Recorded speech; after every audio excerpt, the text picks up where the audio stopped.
kuna wakati nilikuwa natamani hata nimwambie Mungu neno. Yaani nimwambie kwamba sijui nimwambie tena Mungu nini. Usilie sasa. Yaani pole. Nilitamani tena nimwambie Mungu angefanya ubadilifu. Akibadilisha. Abadilishe nini? Kwa kweli kuna wakati huwa nakumbuka maisha nilikuwa naishi na mume wangu. Nikiangalia watu wanaishi na familia zao, wana watoto wao, wanaishi vizuri, wanabeba na nini. Yani kifupi tu, yani namna tu ya kuishi. Mimi sipendi maisha ya pesa. Ila tu at least upate vile vitu vinavyohitajika. Amani ya moyo, yani mtu ananipenda. Alikuwa ananipenda. Sitaki kusema madhambi yake. Sijui alikuwa na tabia hizi, sijui tabia zile. Huo ni binafsi. Alikuwa ananipenda. Alikuwa anafanya napata amani.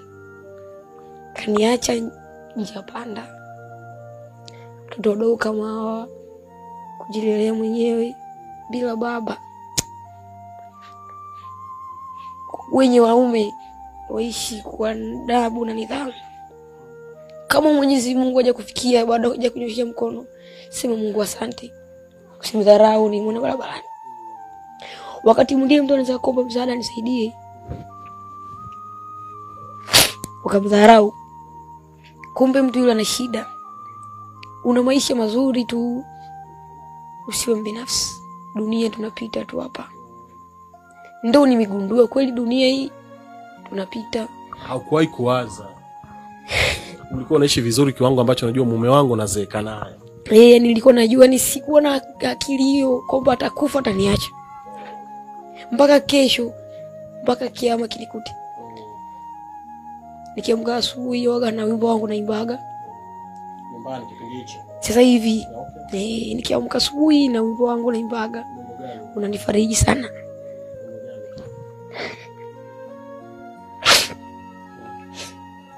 Nilijitungia tu kwa sababu mimi ni mpenzi wa kuimba. Kama alivyoniahidi kwamba atarudi, ni kama vile namsubiri. Kama Mama Laila atarudi, ndo basi moja kwa moja. Sijaona maiti yake, sijaona chochote, hadi kaburi sijaliona. Kwangu naona kama ni safari kasafiri. Kaniachia watoto. Natamani nimwambie chochote. Natamani nimwambie maisha naishi maisha magumu sana. Natamani nimwambie napitia wakati mgumu sana. Natamani nimsemeshe anisikie. Labda atanisaidie mawazo. Sio pesa tena, hata mawazo tu. Kumbe Mama Laila fanya hiki. Anza hapa. Maana mimi napelea. Nafanya kazi, hata kazi ngumu. Lakini hela napata kidogo. Haitoshi kukima watoto. Najiuliza yeye alikuwa anafanyaje? Alikuwa anafanyaje? Kwa hiyo natamani hata nimwambie. Natamani anisikie, labda tuongee, basi nimuulize, wewe ulikuwa unafanyaje kuweza kuhudumia familia yote? Maana wewe sasa hivi unashindwa. Mimi nashindwa, nafanya kazi ngumu sana. Lakini ninapelea bado. Watoto wadogo wanataka kula, wanaumwa shule. Mimi siwezi peke yangu. Ndio maana nakwambia natamani ningelimwambia.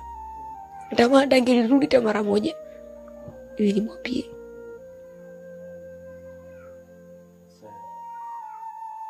Lakini ndio hivyo.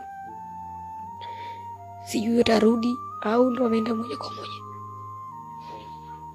Mimi naamini haya anayopitia mwenyewe na feel. Unanifanya hata mwenyewe nasikia uchungu. Ushanielewa?